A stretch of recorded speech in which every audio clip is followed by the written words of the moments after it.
Welcome to the podcast designed to fuel your success selling technology solutions. I'm your host, Josh Lopresto, SVP of Sales Engineering at Telarus, and this is Next Level Biz Tech. Everybody, welcome back. We got a new track for you this week and a never-before-on guest. We have got Tim Basa, SVP of Sales for Telarus. Tim, welcome on. Hey, thanks for having me, Josh. Also, I heard there's a milestone. You're over 100 episodes now? Is that right? Yeah, they haven't shut me off yet, so we're still cranking, man. That's amazing. Well, I think you're going to be on for a while. The rumor is it's the most popular podcast in the channel. So you're doing great work. Thanks for having me. I love it. I appreciate it. It's exciting. We're learning a lot. Cool origin stories. Everybody's got a windy path, and maybe we happen to talk a little bit about technology and tech stack too. So we'll dive in. So today we've got tech stack mastery, secrets to sell across cloud connectivity and security. So I figured you and I have had so many of these conversations. You've had so much experience, so many kind of inspirational thoughts of how to get people thinking differently. I figured we should dive into this because you got so much knowledge to share here. So start us off. For anybody that doesn't know you, you got a cool past, cool history. How did you get into this field? Is it windy, crazy stories? Start us off. No one's ever said it's cool, Josh. So I'm flattered. There you go. It really, look, it's a weird story. I'll be brief, and you can ask me questions to unpack it if you want, because you know it as good as anyone. You've heard it a few times. But for the purpose of the audience today, I was the first person in my family tree to go to a four-year university. And my family, including my parents, thought that I punched a golden ticket. I'd go to college. I'd get out of college. I'd get a great job that I could work at for 40 years. I'd retire with a gold watch and a turkey. I'd have stability that they never had or couldn't give me. And I disappointed them. I exited college, graduated, and instead of taking a job in a big, shiny building, I answered a tiny classified ad in a newspaper that said, area entrepreneur seeking 5 people to teach his craft. Well, it turns out, Josh, that was a network marketing company. Yes. So I got into a network marketing company. And from that network marketing company, I met another person who was selling long distance service door to door. And I thought that was pretty cool because they were earning residual income. The same thing that I was pursuing network marketing for, they were doing, but they weren't doing it selling vitamins and lotion and dish soap. They were selling technology. And that really appealed to my ego.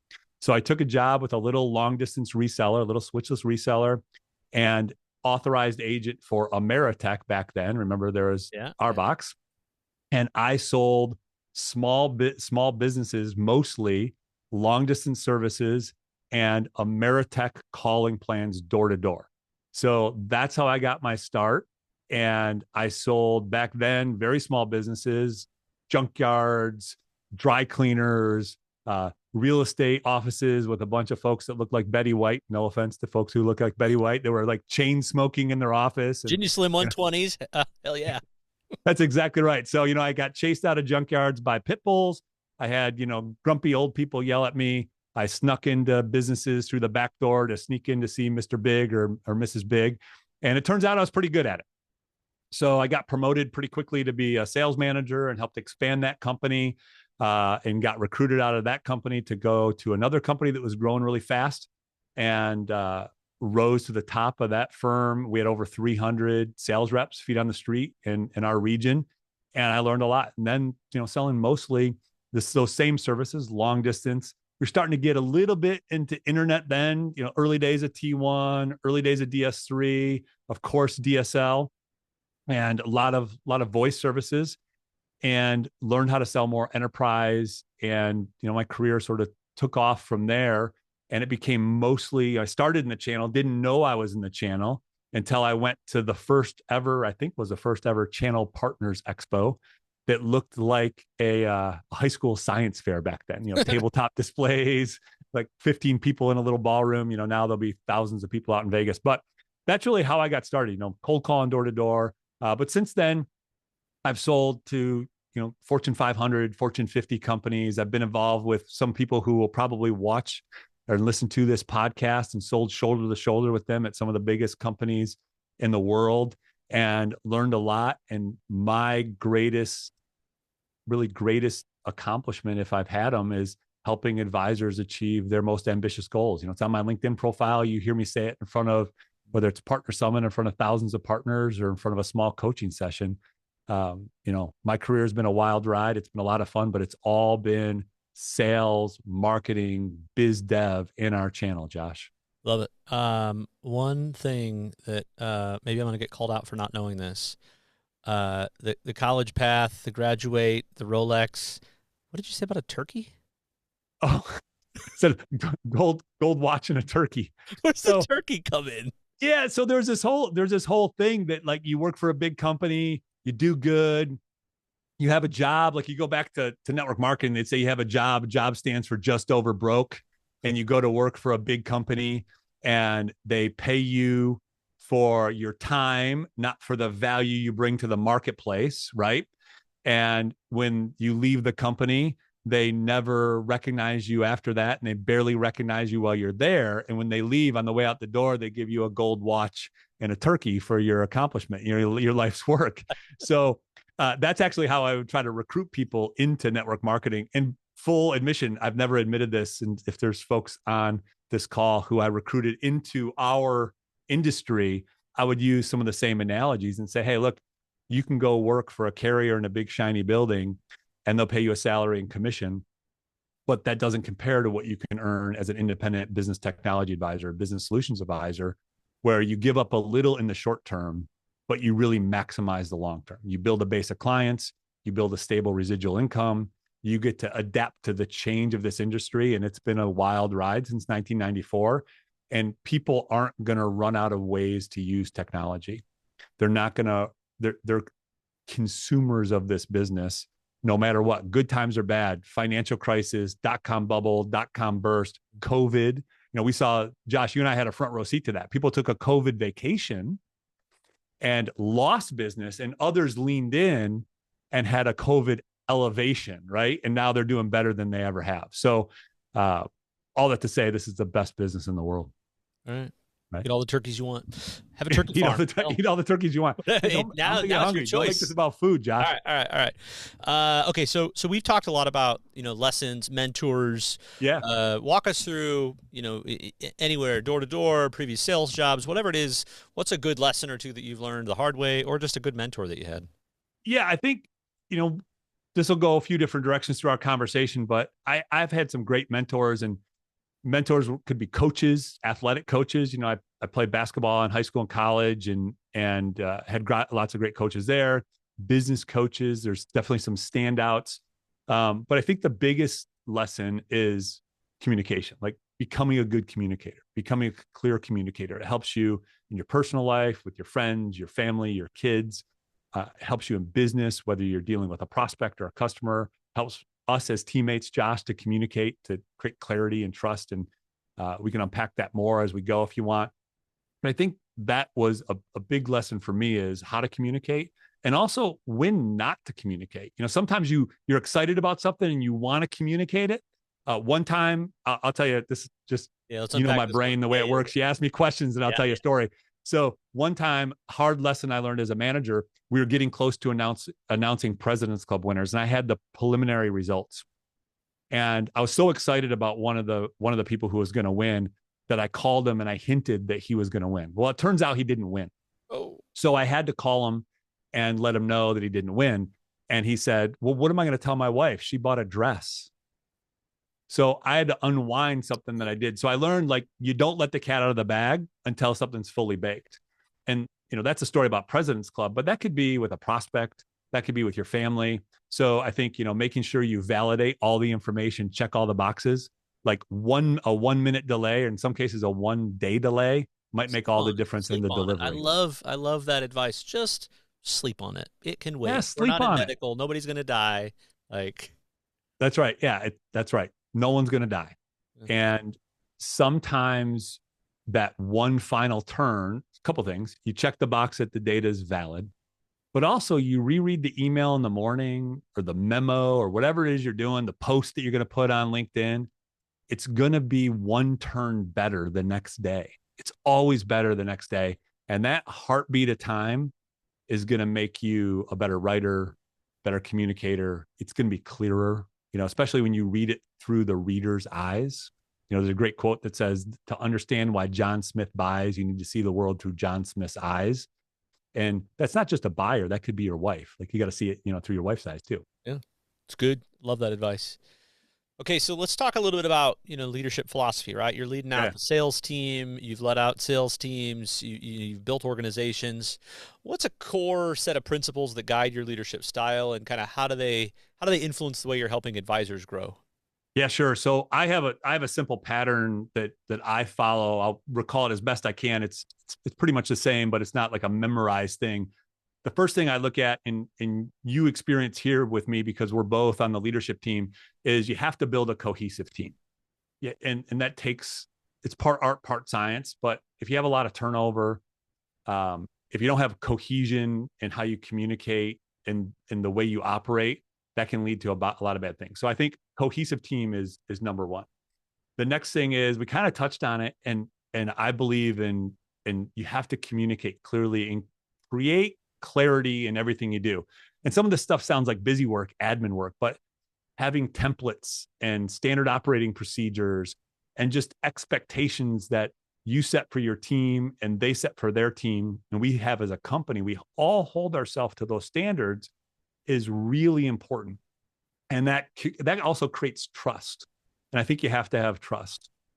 If you and I are on the same team, or the listeners have a team, and there's no trust, or people think that someone's backstabbing them or working in their own personal interest, that's where organizations start to break down. And I learned, I doubled down on this after I read Ray Dalio's book, Principles, and also the book Radical Candor, where radical candor, it sounds radical. It's really just like accepting constructive criticism, giving thoughtful constructive criticism. And, if you and I are trying to figure out which microphone to use, we don't care. I don't care if I use your microphone or you use mine. We just care about what sounds good, right? So focused on what's best for the company, what's best for our customers versus who's right or who's wrong. So I really think about that. I think about over communication. Yeah. So some people don't like to sound like a broken record, or they say, well, we already trained them once. Well, there's a difference between training and development, right? So think about in your life, how many times you've had to be trained on something, or even though you were trained, you might have to just level up your status, the new technique, or replay the tapes of a podcast to learn, maybe you should have zigged when you zagged, right? So I think, being able to over communicate. Sometimes when I give these live seminars that you've been to, I'll have the whole audience raise their hand if they played sports. And then I'll say, okay, if you played sports, then you had a coach. Put your hand down when you hear your coach's voice saying something that they repeated all the time, like a broken record. And for me, it's something like, if you're early, you're on time, and if you're on time, you're late. Well, I think that's the same in business. You have to have something that echoes in your head. It gives your team guidelines. So when they're not with you, they still hear the voice of the company that keeps them on the straight and narrow, right? And maybe that sounds overly simplistic, but so I think that's another one. The next thing would be reinforce all these things with systems. So people systems and business systems. And before we had Salesforce and Tableau and all the business reporting we had to have people systems and, note card systems, and maybe you had Act CRM. But a people system is just what you do probably every day. You get up, you brush your teeth, you make breakfast. That's a people system, right? So we talk a lot about, even here, how you start your day and how you end your day is really important. Those are people systems. You control those things. So I think, the last thing is, you run experiments. I'm a big believer in, a lot of people get into, this is the way we do it around here, and they don't try new things. So I think you need to think yes before no, knowing you're going to have to say no sometimes, but let people run experiments. You talked earlier, hey, it's not a medical emergency. No one's probably going to die if you hold that email overnight. It's the same thing with running an experiment.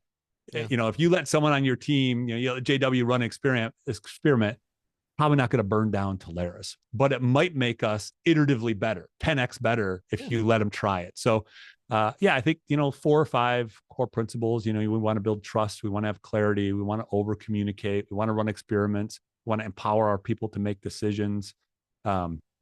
do the right thing for the business. It sounds kind of simple. It's hard to do in practice. You know, you and I probably aren't perfect at these things, but those are the basic principles. So as you think about this, right, we're talking about, we'll get into some more specifics on accounts and strategies and things like that. I think we're laying some really good foundation. But, you know, as you've done a lot of these sales trainings and you kind of walk through these conversations, you've been in partners' offices, you've helped them build businesses and grow through tough times and figure out how to turn the corner. What are some of these foundational elements from a sales strategy perspective that I think we can all learn from here as we grow? Yeah, I think the first thing is you can't be all things to all people. So this is going to sound overly simplistic, but you can't be all things to all people. You know, I'll talk to people about who their ideal customer profile is or who their perfect prospect is, or if they could only have one type of customer, who would it be? And I inevitably get someone who they'll say, well, any business owner or any business type and all the businesses all the time. And that's a fun conversation. But you can't do that. So the first thing is you have to have a sales strategy. You have to have a sales process. And it doesn't matter to me whether it's 3 steps to the sale or 7 steps to the sale, or, you know, the things we teach at, you know, our sales training or something someone learns in a book. A sales process is a good thing to have. You have to have a way to identify, qualify, propose, and close businesses. That's the core. And how you do that's up to you. And we can get into that a little deeper if you want. But having a strategy on who your ideal customer profile is, being able to say to someone that you meet at your country club or at a kid's band concert, when they say, so what do? You have to have a way to answer that in a way that says, oh, that might be for me. But if you just say I'm in sales, well, you just missed a lead. If you say I'm in technology sales, that's too generic. So you have to have something that piques their interest. The other thing is you have to train everybody in your business to have that same pitch dialed in, just a sentence or two. They don't need to know the whole pitch, but they're all dealing with folks in their lives. And you have to have that base. So the basic strategy is, have a sales strategy, identify, qualify, propose, close. You don't want to give free consulting away. You want to have a natural path. You want it documented. You want to build all of the documents. So client profile form, checklists, professional material, professional proposal. I'm digressing here, so you can always snap me back into line, Josh. This is good. One of the things that drives me crazy is I see a technology advisor who's a pro forward a quote from a provider to the end user, and it says, "Hey, Josh, see attached from provider." That's the laziest thing ever. Yeah. And you'll get beat. Like, you're setting yourself up to get beat, because I also know advisors who would say, "Hey, Josh, happy to present the quote from blank. See attached. Here are the highlights from my perspective. Yes. 1, 2, 3. The why. Here are the yellow lights from my perspective. 1, 2, 3. Don't worry about these. We'll work through them together. Here are the red lights, the big caution that I want you to take a look at. Also, if you like this provider, I'm happy to help you navigate this. Then check out these 3 links. These are the YouTube videos from the provider on this product, in case you haven't reviewed them." Now there's at least some semblance of professionalism. That's a team. That sounds like a team. It doesn't even matter if that's a 1-person shop. Like, that's right. Whoa, that's right. This guy's got a group of people helping. And we'll back to the group of people. There is a group of people at that customer who are going to see that email. It's going to get forwarded someplace or passed around. And if you make it hard for the decision maker to do it, now you're not as good as the other person. But if you're the easy button and you give them an email or documents that they can pass around the org, now not only do you make it easy for them, but you become known to everybody else. So if they leave the company, they know you, and they're going to bring you into the next business. So it's a bit like Outbreak, right? That's how you can get more prospects from referrals. So yeah, I think you have to have a sales process. I think I got to touch on a couple of things that are really important. You have to be the most persistent person you know. Yes. Because professional persistence beats resistance every day of the week. We all have examples. Everyone listening, watching can think of a time when they wanted to give someone their money, but they couldn't get someone to follow up with them. Maybe it was a contractor for your new roof. Maybe it was someone who you wanted to buy a car from, and you just couldn't get a follow-up. It's okay. Also, we all probably get email in our inbox every day that we think maybe we should unsubscribe. But then you go to unsubscribe and you think, but maybe not, because I might want to buy a suit from that company someday. Or I might want to buy another Sonos speaker from Sonos. So you keep them. Those emails are professional persistence, and it's a way for you to stay top of mind. It's just a branding impression. Yeah. So you don't want to be a pest. Your job is to go from unwelcome pest to welcome guest, and then stay present until someone wants to buy from you. So I think you have to be persistent. And I also think that I'll tip into marketing really quick, because I just talked to an advisor who's about to spend well over 100,000, close to 200,000 on a branding exercise. The branding exercise was to create a new logo and new color scheme and new font for their website. But there was no guarantee of a lead, Josh. So that's a waste of money. You're not Coca-Cola. You're not Rolex. We're technology advisors. This community, when I talk to advisors, and you tell me if I'm wrong here, Josh, check me on this because you talk to a lot of people. What I hear is my close rate is great. What I need is more leads. Yeah. So any money you invest in marketing in your sales process should be designed to capture more leads, convince prospects to go from lookers to interested and be top of funnel for you, and convert them to buyers, then onboard them and generate referrals. You want to get people to know, like, trust, buy, and recommend you, period. Think about that. Yeah, think about that from a comparative perspective. Like, we all get a zillion cold, horrible DMs on LinkedIn. 100%. I want to sell you some this, I want to sell you some that, and I know absolutely nothing about your business. Yes. I think about 1 in every 200 of those that I get has somebody actually spent time to understand what we are, what we do. Right. Does this apply to me? So if that's I'm no math expert here, but that's a really low percentage. And if that's that case, imagine what your customers are going through, right? People are trying to skimp by. People are looking for the easy button. You show up and you differentiate with this. Here's an explanation. It might be this simplistic product set, but the amount of energy and effort that you put into kind of defining what these things are and kind of the why, and differentiating yourself on a cold reach out or on a cold whatever. Like, I love one of my favorite adages that I learned this from a partner was, I said, how do you do, what are you doing for discovery calls, right? As UCAS was kind of becoming prominent. He said, I just walk into their office and I look over the counter and see what they have. Or I would call in and I would see what the experience was like. And then I would show up and say, hey, I went through your customer experience team, and I noticed there was a weird 20-minute on hold thing in this one area. Are you familiar with that? Like, how differentiating are things like that for these guys? Totally. Look, if you're not doing that, you're an amateur, period. So I'll give you 2 things. The first is my biggest pet peeve right now, and it's driven by the thing that's most exciting in our business, which is AI. How many direct messages or emails are you getting right now, Josh, that say, I hope this email finds you well? All of them. I know for sure that was written by AI. So don't start your emails the way everyone else starts their email, number 1. Yeah. Number 2 is your point is spot on. And I have 100 or more stories about either things that I did as a sales rep, my teams have done, or others I've taught these things to stand out in a crowd. And you just nailed one of them, which is, if you're selling a solution and you can somehow access either a user inside the business who uses the solution, or you can access the solution, which is you call in and you hear their auto attendant. Okay, so I'll give you a real life example. We were selling, this is my enterprise sales team, was selling to a big restaurant chain. The restaurant chain we go and meet with, and the CMO happens to be in the meeting, which was great. So we had in our presentation some pictures of the restaurants. So my team would go out and we'd all dine at the restaurants, and we'd collect stories from the users of the technology. And in this case, we were selling unified communication, so old school voice over IP. And what we found was every location, almost every location, typically by region, had a different message on hold. And at every single restaurant, there was a little tent on the table that said you could order carryout and skip the line.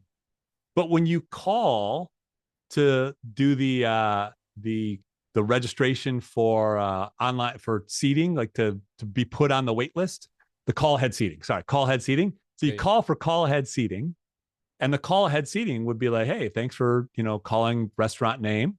there's about a weight of X. And then the person would pick up and say, okay, you're on the call ahead. Your estimated arrival time is 6:10 p.m. No mention of carryout. So in the meeting, we talk about this and we tell the CMO, how cool would it be that if every time someone called for call ahead seating, you said you can skip the line and have hot, fresh, delicious restaurant name food ready for you in about 20 minutes, more than half the wait time, about an hour average wait at this place. And she said, you guys can do that? I said, yeah, not only can we do that, we can give you a board that shows how many calls are in. If a call abandons, we can give technology that calls that person right back that says, hey, you called restaurant name. Don't order pizza. We stand ready to give you your delicious Italian meal, right? She was blown away. Guess who made the decision there? Not IT, marketing. Marketing. Because we did our homework. Same thing, big sporting good company that we probably all have a pair of these shoes in our stable. We went there. We used all of their products and their, maybe against their wishes, some of their spokespeople in our presentation. So we use quotes from some of famous athletes. We use their fitness device, and we showed that we loved the brand, we knew the brand, and that we were experts in the brand, and we wanted to help facilitate all the things that we saw in their annual report. So that helps you stand out in a crowd. Yeah. But saying that we're experts in technology doesn't. Yeah. Get to know your accounts. Bill McDermott, CEO of ServiceNow, talks about this a lot. You have to know that account more than they know about themselves. If you don't walk into that room and know everybody in that room, then you don't know how to read that room when they come in. So spend that. Don't just show up. Do some homework, spend some time, and just off the minimal, right? You're differentiated. You're already different because nobody's putting that time into it. Totally. Okay, so let's talk about, as we're thinking about pivoting into different product sets, right? You kind of grew up in this space where, okay, we started out, to your point, we started out with long distance. We started out with this, and you've seen so many different products come into this. Walk us through, what's the strategy for the advisors that have been successful going from network to CX to cloud to security? What are you seeing? Yeah. So look, first, a lot of people started bailing out of this business, right? Long distance rates were going to zero. No one saw the internet coming except for the people who are a little bit nerdy. Me, you more nerdy than me, by the way. Yep, own it. But they took jobs selling cars or mortgages, but I bet they wish they were back, right? So I think the first thing is some of the stuff we've already touched on, which is you have to profile your customers. You have to know what's going on in that business. So when new technology comes into play, you know how it can fit in their ecosystem, and you know the sponsors by department who you can interact with. So I think you got a profile. This next one is sort of woo-woo. You have to be friends with these people, because what's going to happen is something new comes in, AI, and today everyone just goes right to the internet, right? They used to call an expert. Now they go to the expert. They go to Gemini or Gronk or ChatGPT or Perplexity. They start doing all this stuff, and they're learning as fast as you're learning. And they'll reach out to something maybe that's recommended by the internet. But if you're a friend, they'll phone a friend. So I think you have to build professional profiles. You have to know who's at the buyer's table, which most of you should know by now. You're not single threaded. And we can talk about that a little bit more. You have to go deeper in the organization. So profile the who's doing what. You have to know the landscape, know the priorities of the company. And then you have to get yourself prepared. You have to make some of these technologies your hobby.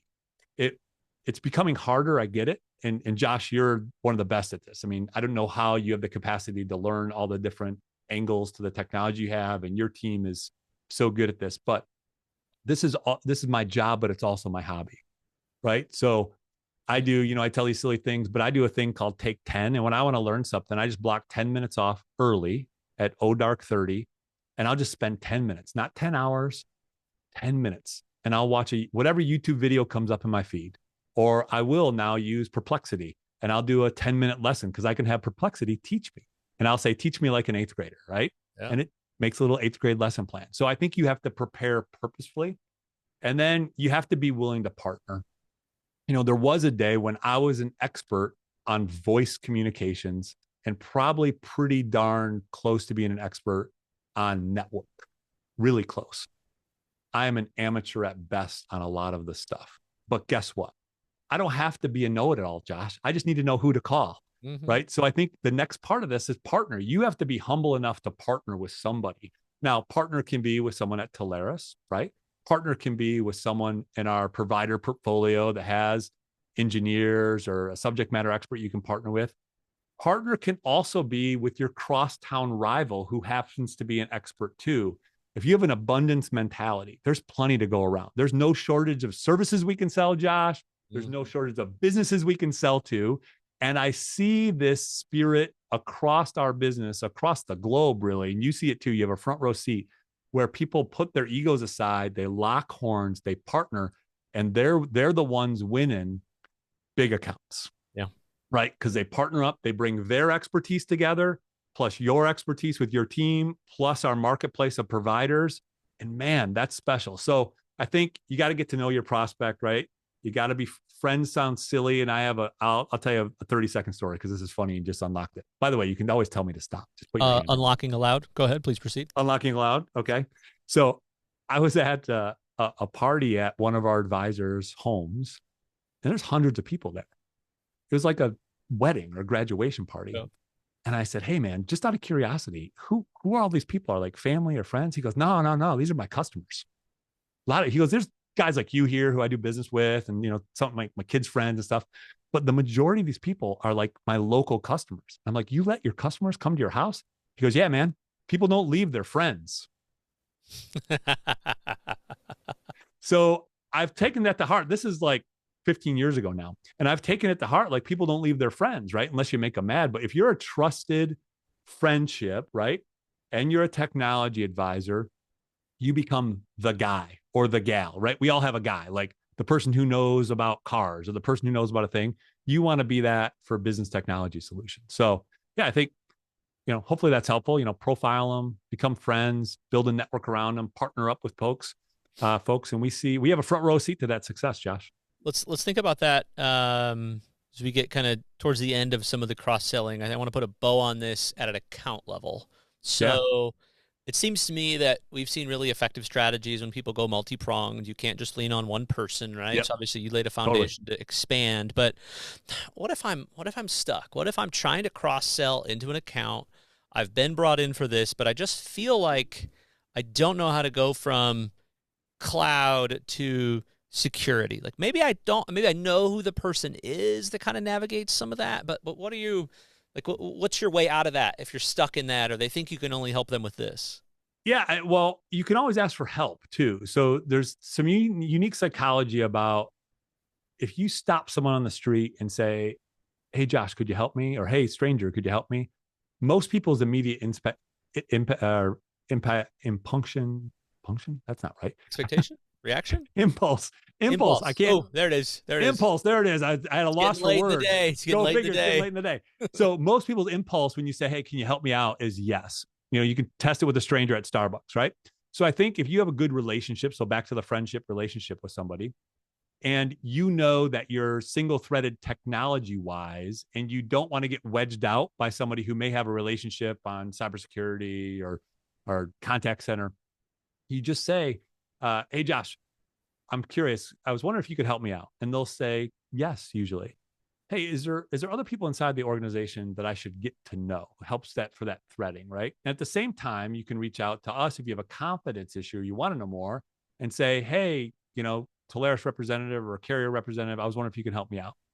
And you want to get help. You want to seek help. So you put your ego aside, you seek help. The next thing I think you need to do, and then this is I think a best practice, is you have to make proactive recommendations, because they won't fall on deaf ears. They might get shelved. They might get put in a desk drawer. They might get stored in a file. But I'll use, this will be dated a little bit when we say it, but Kobe just put out a great guide on AI readiness, right? Yep. So if you use that as a resource, or maybe it's an article in the Wall Street Journal, or you just have a way to feed your customers and the people you're doing business with at your customers, because you're not single-threaded, if you have a way to feed them information that's proactive recommendations, so about cybersecurity, about customer satisfaction, about these things, now you're the expert. They're going to ask for your opinion. So it becomes more natural conversation than you saying, hey, do you want fries with that? The way we think about cross sell, where when you do a quarterly insights review, if you're a pro, you're doing these things with your clients quarterly or annual at minimum annual, but hopefully quarterly. Yeah. You're going to bring up some of the materials that you've given them in your newsletter. Maybe you mailed them, Contact Center for Dummies or AI for Dummies book. People laugh at that, but it's true. We have an advisor who does that and kills it. So you're going to reference that and they're going to say, oh, yeah, you know what? There is something floating around here right now at SLT where NPS score is becoming a bigger thing. You think you can unlock some of that? Now you got them, right?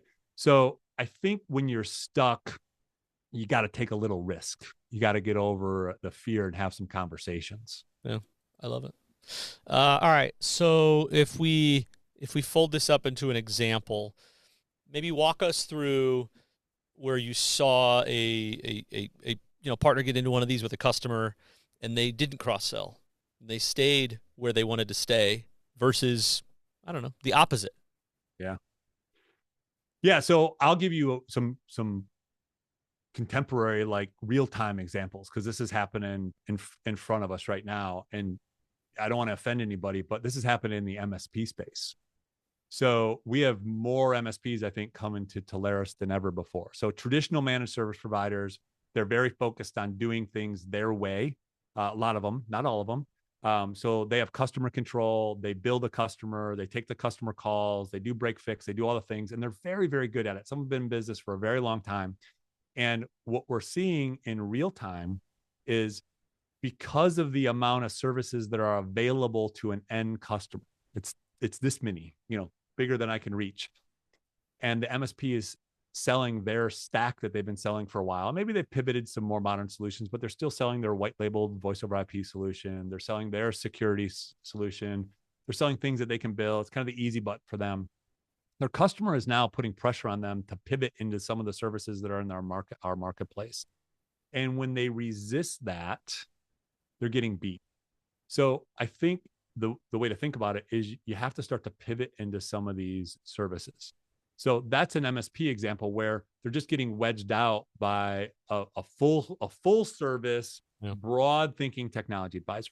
Now take that and just go to a technology advisor who has what I call specialist syndrome, right? So they've been so focused on being the specialist in a thing, cybersecurity, voice services, whatever that is, that they haven't deviated from that. And they've watched the players sort of be around them and they've been aware of those players. But what's happening now is people are pivoting to becoming general contractors. So think about in your own personal life, or if you're listening, think about if you wanted a pool, or if you wanted brand new landscaping at your house, or you wanted to build your dream house. You wouldn't call the boulder guy for landscaping advice. You wouldn't call the tile person about building the whole pool. You wouldn't call the plumber to build your dream house. You call the general contractor. So the specialist syndrome is getting in the way. And I've seen it when I've gone on appointments. Every once in a while I get asked to go on an appointment. You and I ran an appointment together, a couple appointments together. I see it in real life where people are so focused in their narrow lane, they just have to get over. I say fear is false evidence appearing real, right? They have to get over the fear that if they pivot away from being the cybersecurity expert that they're known for, that they're going to lose their cybersecurity business. They're not. They're going to unlock the next door that opens up a whole new world for them. And guess what? They can still be the cybersecurity expert, or they can bring in others and they can just manage projects, whether they're mid-size or super large. They just become better. So I think when it comes to real examples, you have to get over some of these stigmatisms you got going on, maybe inside you in the 6 inches between your ears, and just take some risks. Does that align with what you're thinking there? No, it's horrible. Thanks. No, Thanks, Josh. 100%. Thanks. The later in the day you get meaner. Is that how this works? Yeah, 100%. No, I think it's great. It's fascinating. I think the common theme, if I look at the thousands of and tens of thousands of opportunities that we've been in the past number of years, so rarely do these deals, when we do get to explore, when we get an opportunity to explore, you and I were just talking about one before we hit record, of we thought that the deal was going to be this one thing. Right. And that one thing in itself was a huge opportunity, but everybody wasn't really sure. So we got asked to kind of sit in the call, not really sure if you're going to have an active part, but just sit in it and listen. And then it went a completely different direction. And thankfully, we were all prepared. We were all ready. We had plenty of ammo and resources on the call. And you have that one shot to make that first impression, right? Don't get me wrong, like fail fast, fail often, all that stuff is great. But when you have somebody's time, the CEO's time of these organizations, that is so precious, doing your homework and doing your work before the call and going, you know what, I think we could take this and I think we could explore this a different way. I'm not exactly sure. And so love it. The advisor leaned in. And we're all glad we were there. That's the best hour that we spent all day doing those discussions. So they wonder. These deals wonder, and nobody ever got in trouble from asking a question of, can I help you with this other thing? No way. And you said something that's really important, which is listen to understand, not to respond. And then there's a skill that goes with that that's easy to say and hard to do, which is clarify and confirm. And I've just had it emblazoned in my head. Because when I say things, people hear what I say and they might think they know what I say. But if I say the color blue, for example, you get a picture of blue in your head and I get a picture of blue in my head. I may be thinking navy and you may be thinking robin's egg blue. So if I don't give you an example to confirm what I heard, we're going to be two ships passing in the night. So you have to clarify, confirm, and then you have to unpack that to make sure you really got it. And then you got to put it in your notes and repeat that back to make sure you're all on the same page. The next thing you said, and this is a CEO thing, and not all CEOs are the same. My experiences could be different from a lot of experiences, but CEOs generally want what's best for the company and their team. So if you can be candid with the CEO when they're in the room, because sometimes they're not going to be in the room, and you help them give you what's most important to them. Take care of, check these 3 boxes and you got a deal. I'm making it more simple than it is. Yeah. But some people are afraid to interact with the C-level or with the biggest title in the room because they're used to dealing with Schmeckelhagen, right? And there's nothing wrong with Schmeckelhagen. Yeah. Good guy, He's right? Good dude. Good guy or gal. There could be Susie Schmeckelhagen or Steve Schmeckelhagen. They're Schmeckelhagens. They're good. Yeah. Bless her heart. But when, Mr. and Mrs. Big is in the room, you have to have the confidence and be prepared to say, hey, Josh, before you leave, this is a corny thing, but this will really help me navigate the solution with your team. If you could wave a magic wand, how would this end in 12 months? Like, what's the perfect scenario? You go to a board meeting and you say, I'm happy to report this, this, and this. Or, hey, I saw in your annual report, I read last year's annual report. I read last year's annual report and your quarterlies. And I saw you're you're acutely focused on this. But what it didn't tell me is the result you were trying to get. Can you tell me in one sentence what you're trying to unpack? And if we do that, is that a home run for you? Does that get published in next year's annual report? And if they smile, you got them, man. And now you got a friend because you're connected with that person. And you got your marching orders, and the whole room now sees, oh, wow, this guy, he did his homework, right? By the way, AI can unpack all those annual reports for you now. I used to print them all off and read them. Show me that 10K, baby, and break it down. I used to put Post-it notes and all the stuff. And like, I'd walk, by the way, it's not a bad thing to do if you want a quick prop. And I know you got other things you want to talk about, Josh. You want a quick prop?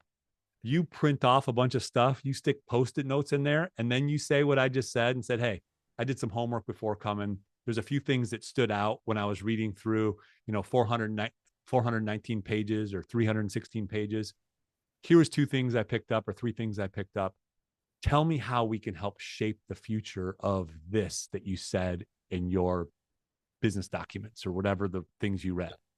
people will be blown away by that. It's magic, folks. It's so differentiating. It just is. Like I think we get a special kind of spoiled seat to give this advice, but we come from this place of we just see so many different ways, different strategies, different deals, things that work, things that don't work, things that go really bad and things that go really great. And as it turns out, when I was growing up in life, I thought that, everybody competed at the same level when you worked at wherever you worked. And the more you realize it's people just want it more, and hard work can outpace talent any single day. Every day. And I think that's the most exciting thing and rewarding thing about this is all I got to do is outwork the other guys. All right, let's go. Yeah. Look, especially when you're first starting out, right? You just gave me goosebumps because I believe in that hard work beats talent when talent doesn't work hard. And when I first started, I didn't know, a POTS line from a chalk line, man. And I just knew that if I was young, ambitious, single, and I would go door to door until there wasn't a business open, Josh. And I would try different pitches. And one of my pitches, silly story, one of my pitches as it got dark was, I'd knock on a door and I'd see, Schmeckelhagen in there, and they'd come to the door and they'd say, "Can I help you?" And I'd say, I'm Tim Basa. I just got started in sales, and I promised I would work until I made one successful sales pitch. And they'd say, "You've been doing this all day?" And they'd let me in, Josh. So I'd have a shot at them, right? Because it was dark. Yeah. So, but I just thought, hey, the guys and gals with families, they're leaving at 3:30, 4:00. They got pickup. They got to cook dinner. I'll just keep going. And the great thing is, whether it's enterprise sales, by the way, the same laws apply to all things, physical fitness or sales or cooking, which is the law of sowing and reaping and ratios, right? The more you sow, the more you reap. Mm-hmm. And the more you cook, the better cook you become if you learn with each iteration. And look, if you are getting, 1 out of 100, and pretty soon you're getting 10 out of 100, and you keep doing that and improve, as long as you keep going after 100, you're going to beat the guy that has a higher closing percentage than you, but only has 10 appointments, because you have more appointments and a higher closing percentage. Yeah. So that's how you win. If you wing it, you're not professional, you're not hardworking, then you're just kind of a coaster, right? Yeah. And look, that's, by the way, no offense to a coaster. You can do what you want to do. That's your life. And you and I have probably coasted sometimes in our careers, but what you want is iterative improvement, right? You just keep climbing, man. Bias to action. Yeah. All right. Final thought. This can be a loaded question to take us out here. So we just came fresh off of the Dallas AI Summit. We're doing a lot of events. We're out there talking about the productization of AI. We'll be in Vegas talking about the productization of AI and kind of what that means. And so as you think about that, I want you to think about the future here, right? So what's your advice for partners with the paradigm shift happening, AI productization happening, customers needing resources and things that are just brand new that haven't existed for a long time yet? What's your advice for partners to get in wherever they need to get in with regard to the next, what's cooking right now? Yeah, look, I think about this a lot. You think about it a lot. I think AI is a disruptor in the same way the internet was a disruptor, right? I think you have to know enough about AI to have a conversation. You have to keep getting better, but you're probably not going to know it all. So it goes back to some of the other stuff we've talked about here. I think that people have been seeking advice since the beginning of time. So advice on how to cook, how to maintain their physical health, how to be a better husband, wife, father, mother. So you have to be adaptable to change. You have to be a good advice giver. You're going to be a trusted resource, right? And you have to put some thought into who's going to be around as the future evolves, right? So you and I were joking that, I live in Metro Detroit. You made a joke about, being fresh off 8 Mile. I'm actually at like 17 miles. Made it out. I made it out, right? But growing up in, around Detroit, around automotive, I've seen the beginning of robots, right? Robots came to the assembly line, and I heard, all these people, you go to a family barbecue or whatever, and I'll tie this all together. People would say, well, the robots are taking over. The machines are taking over. The computers are taking over. we've seen this all, depending on your age, you've seen the evolution of it's going to take over. The ATM is going to take over the bank. Now, some of these things are true. Auto workers were displaced by robots. ATMs displaced tellers. But guess what? I had a front row seat. One of my good friends in Metro Detroit, their family business was maintaining machines on the line that was worked by humans. Well, they just pivoted to maintaining robots, Josh, and programming robots, right? So the same thing's going to happen here. So I think we need to, when we look into the future, if it's me and I'm a business technology advisor, I'm thinking about what are the businesses that are going to be around. People are going to seek advice. I got to be on my game. I got to be all the things we talked about: professional, persistent. I got to stand out in a crowd, all those things. But I want to be future focused all the time. So as the robots come and as AI comes, I see that as a false multiplier for us in our business. It's going to make the business stronger, more robust. It's going to open more opportunities than we've ever seen. And it's going to be a time to stock up and grow versus retreat. And maybe that's overly simplistic. That's just the way I see it. I'm thinking, I have a neighbor who has 2 robots, like big Roombas that mow his lawn. So is his landscaper out of business, or is the guy who maintains the robots in business? Right? That's a real story. The first time I saw it, I was freaked out. These 2 giant things crawling around the lawn. I'm like, that's amazing. Can they come over and do mine? Right. But someone's got to maintain those things. Right. So I think new industries are going to sprout up and people are going to come to us for advice on all things technology and how it all works together. I love it. That's where we end it. Mr. Basa, good nuggets, a lot of stories. Always love your stories. And I'm glad we got you on. Thanks for coming on. Yeah, man. Appreciate you, Josh. Appreciate everything you're doing and appreciate all the advisors listening. Be great. Love it. All right, everybody, that wraps us up for today. As always, don't forget, these episodes are dropping every Wednesday morning, whether you're coming to us from Spotify or Apple Music. Get them, listen to them, soak it up, and find those little 10-minute increments to tune in. So for today, Tech Stack Mastery, Secrets to Sell Across Cloud, Connectivity and Security. Tim Basa, SVP of Sales at Telarus. I'm your host, Josh Lopresto, SVP of Sales Engineering. Till next time. Next Level BizTech has been a production of Telarus Studio 19. Please visit Telarus.com for more information.